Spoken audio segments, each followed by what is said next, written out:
people see me as an Olympic gold medalist and they think that I'm, making millions and I'm living the high life. I have this, giant mansion in Beverly Hills and hanging out in celebrity parties. And the reality is we don't really make a lot of money because we're a small sport and people don't see us but every 4 years.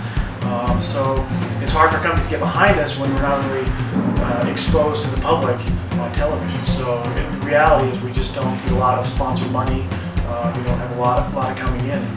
Europe, those guys, there's no baseball, football, basketball in Europe, so those guys are the professionals. We come back to the United States, we're the small guys. We don't make a lot of money. We're all volunteers. We don't get paid to do what we do. But in order to compete and play at the same level that the professionals are in Europe, we got to train and act as if we're professionals as well.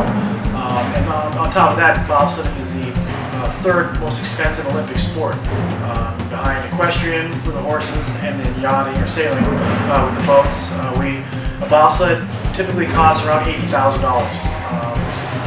When you look at it, as a 2-man and 4-man driver, I have to have 2 sleds. So now you're looking at $150,000, $160,000 for a sled. Now in Europe, those sleds are constantly being updated because that's how they do it. They make a lot of money.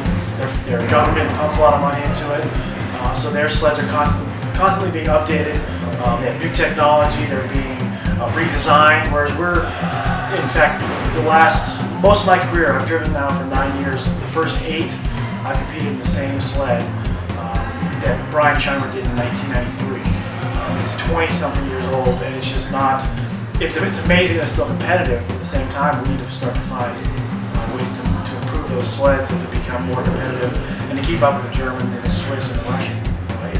To be able to save enough money for an $80,000 bobsled, it's going to take me more than my entire career. So we're constantly looking for funding, ways to help pay for that, on top of travel, food, housing, stuff like that. So it gets pretty difficult. And that's where AmericaForGold comes in. And we just they help provide us with some extra cash to help pay those bills that we need, pay for the food, pay for the travel, and that's critical.